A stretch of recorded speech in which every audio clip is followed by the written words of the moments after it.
¿Cuál sería la diferencia para vos entre uno y otro?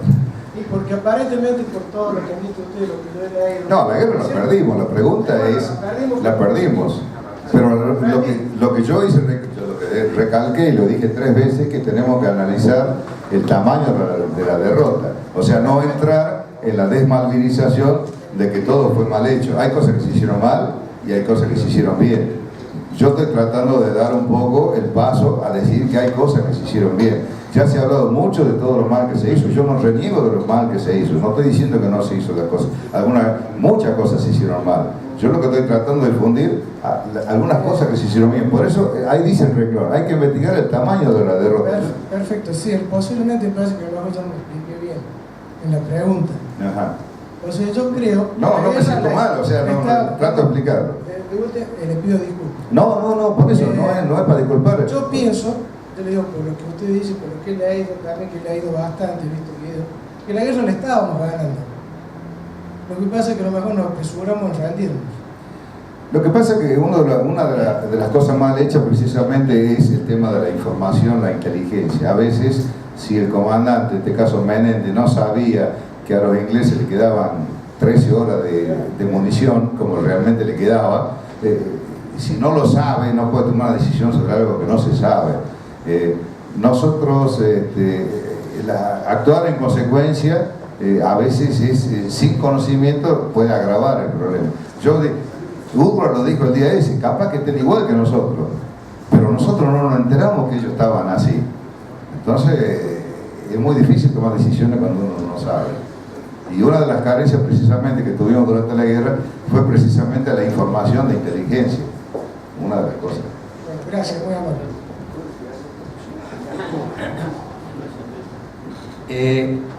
Por ahí, cuando uno habla para el público en general, simplifica mucho las cosas. Entonces, para que la gente entienda, porque si no, pero cuando hay una guerra, hay un objetivo nacional. El objetivo nacional es lo último, es lo que se debe lograr. En el caso nuestro, el objetivo nacional era recuperar las Islas Malvinas. Una guerra tiene campañas. Por ejemplo, la Segunda Guerra Mundial tuvo la campaña de África, la campaña de Italia, la campaña de las Ardenas. Entonces, la campaña es parte de una guerra. Esta guerra comenzó en 1806 y 1807, cuando vinieron a tomar todo y los echamos a patadas. Siguió con la vuelta obligado, siguió con ahora la recuperación en el 82 de Malvinas, y no terminó. O sea que no perdimos una guerra, perdimos una campaña. Por lo tanto, la guerra va a terminar cuando la bandera argentina flamee nuevamente sobre la...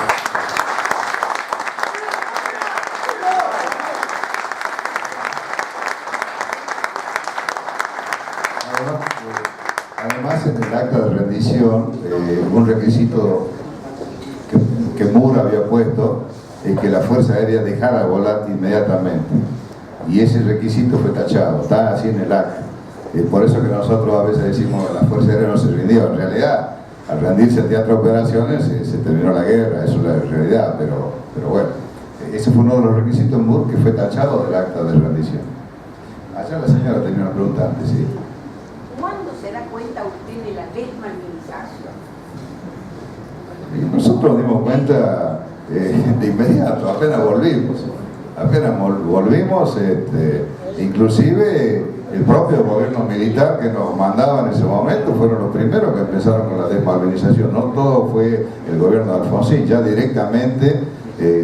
Lo que pasa es que se asoció inmediatamente, la derrota de Malvinas se asoció inmediatamente con el fracaso del gobierno de la Junta Militar. Se unió las dos cosas y eso produjo la inmediata desmalvinización, y que fue en contra de los veteranos de guerra, que los veteranos de guerra, como decía al principio, no fueron a pelear por la Junta ni por nada, fueron porque tenemos que recuperar las islas y una vez recuperada, mantener la posición. Pero como dice también la definición, la guerra es la continuación de la política por otros medios, no son los militares, los profesionales ni los convocados lo que deciden la guerra no lo deciden los militares. En este caso la decisión política fue de un militar, pero en un cargo, bueno, de facto, pero un cargo político al fin.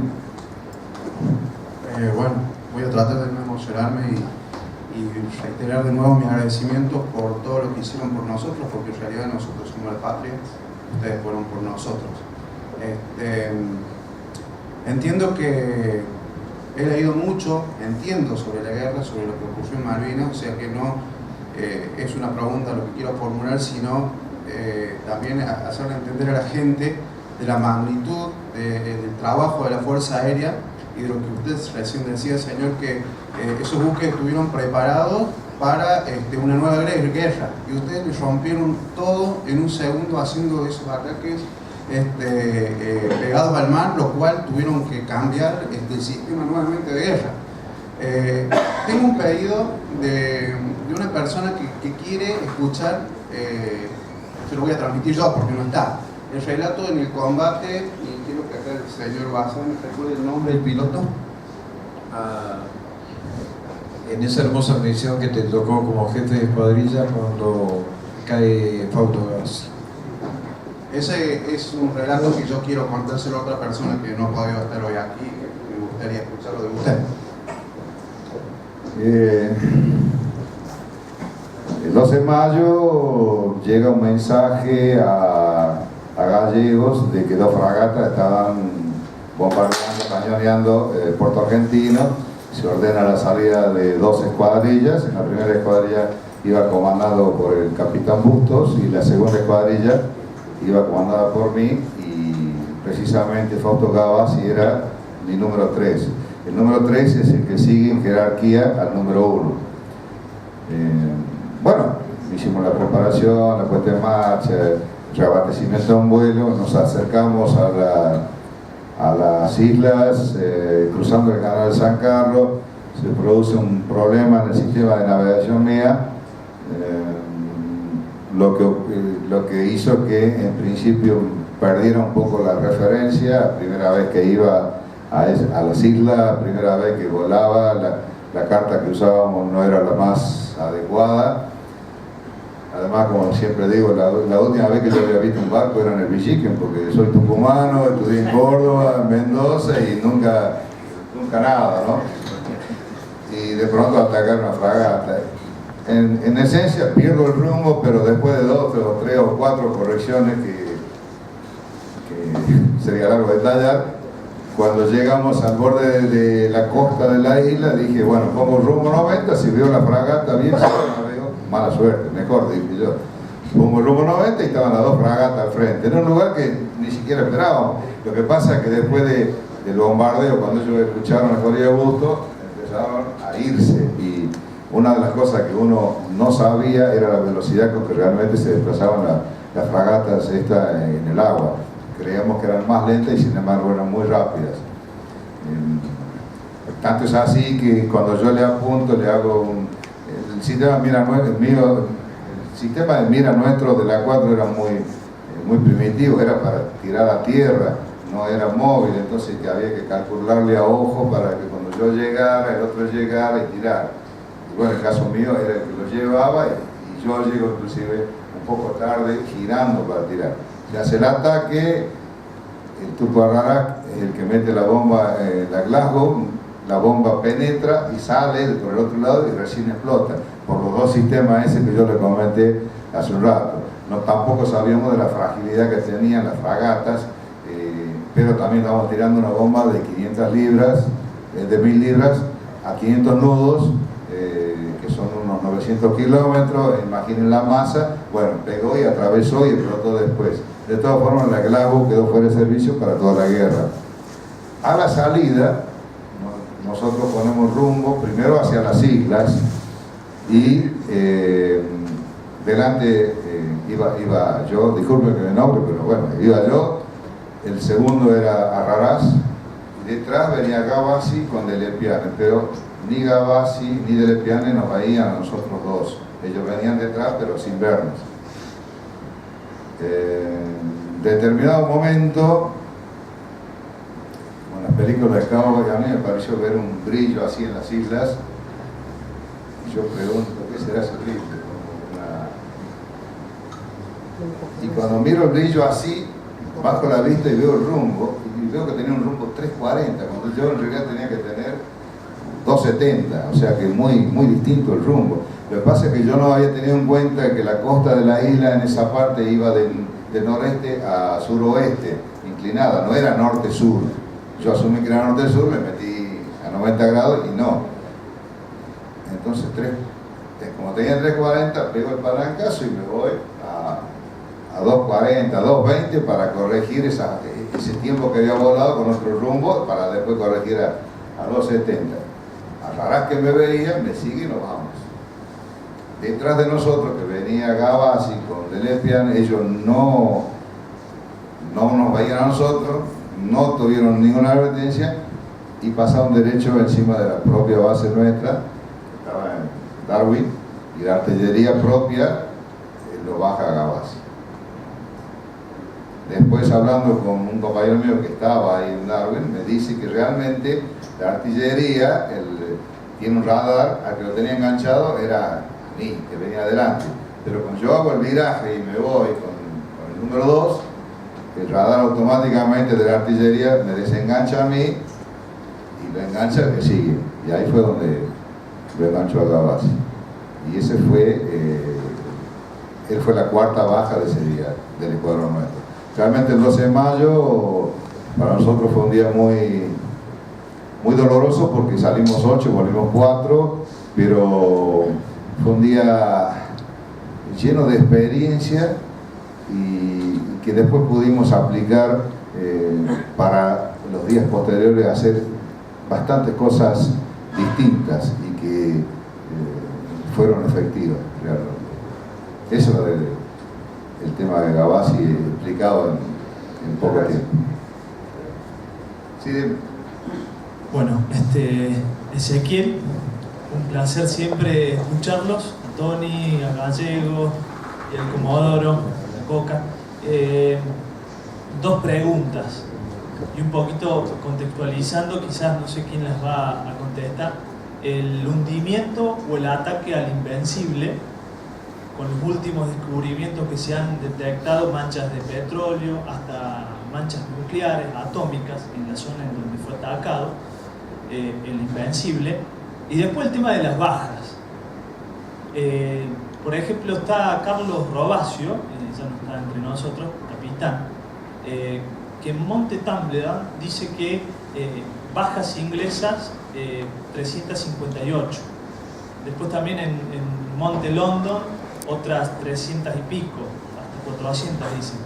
No dan las cifras, nunca. El solo hecho de ver cómo explota la Antelope, ¿no? Y ellos acusan 2 muertos en esa fragata, cuando explota la bomba, le dan por muerto al que estaba desarmando la bomba y el otro que estaba llevando Marte. Y el resto, ¿dónde estaba? Dice, tardaron 2 horas en evacuar la nave, no es, o sea, ni siquiera eso es creíble. Pero lamentablemente los números no los vamos a tener hasta el año 72, los números oficiales.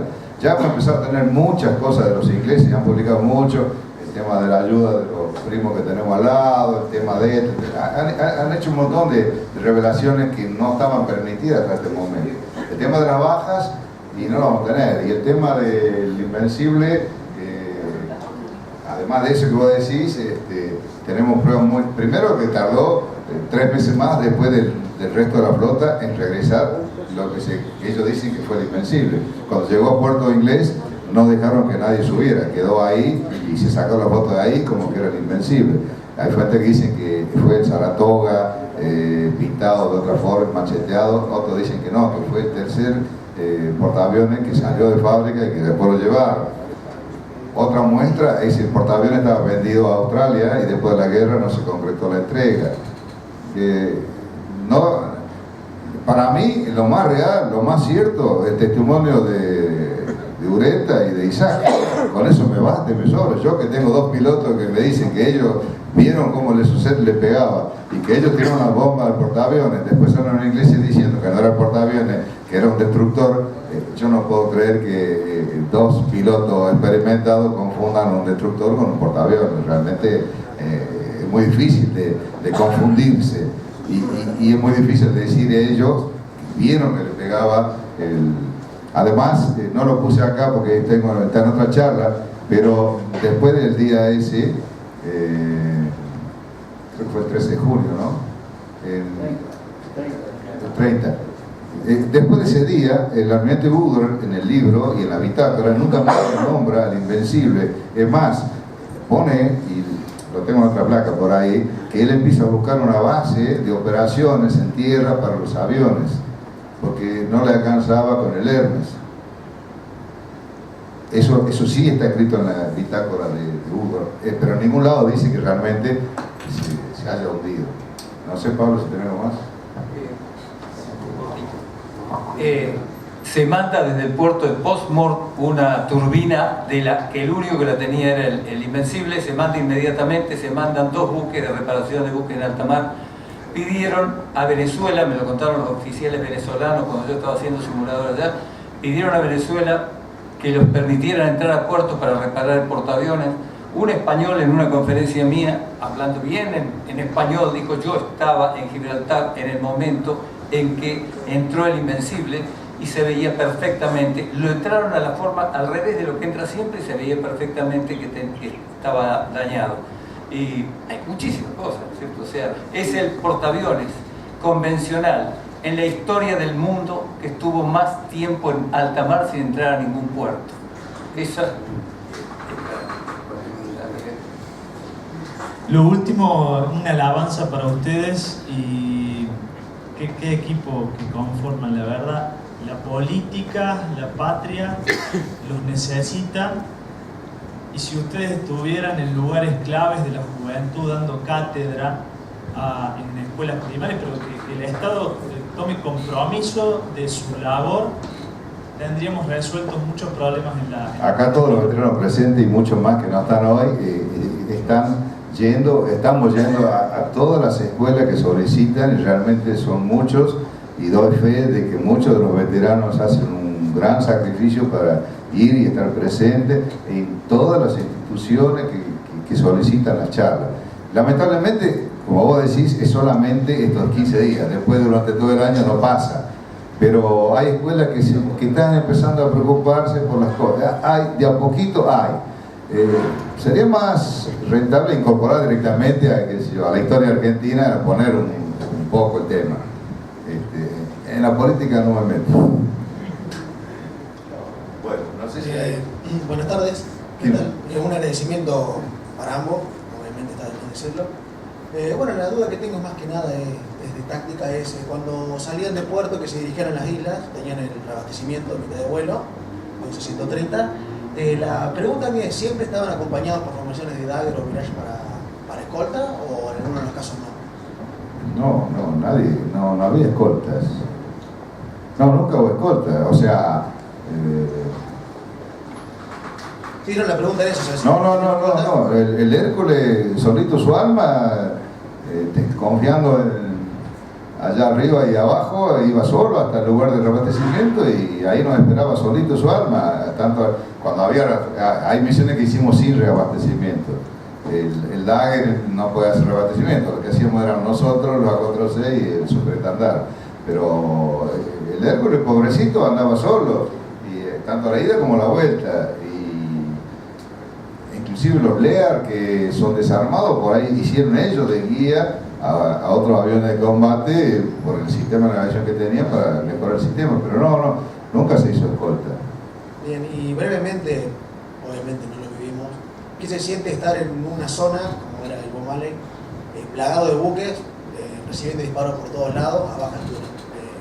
No sé, brevemente si puede transmitirse algo que, si hay tiempo por lo menos para sentir. Lo que pasa es que cuando uno pone en marcha y se acaba, por lo menos voy a hablar lo mío, no voy a hablar el nombre de otro, pero cuando uno cierra la cabina y pone en marcha se acabaron los sentimientos, hay que ponerse plena, 100% en eso que está la foto de la novia, el chupete del hijo, eso es la película Top Gun, pero acá acá era vos poner en marcha y no te podés distraer en esas cosas, y no hay tiempo, y bueno, y después cuando vos ves que te están tirando, como lo hemos visto, y siempre yo estoy apuntándole al tipo no puedo estar distraído en que me están tirando, y bueno, si me pegan, me pegarán, pero yo tengo que tirarle a ese, eso es, o sea, pensar en eso es después, cuando te bajes.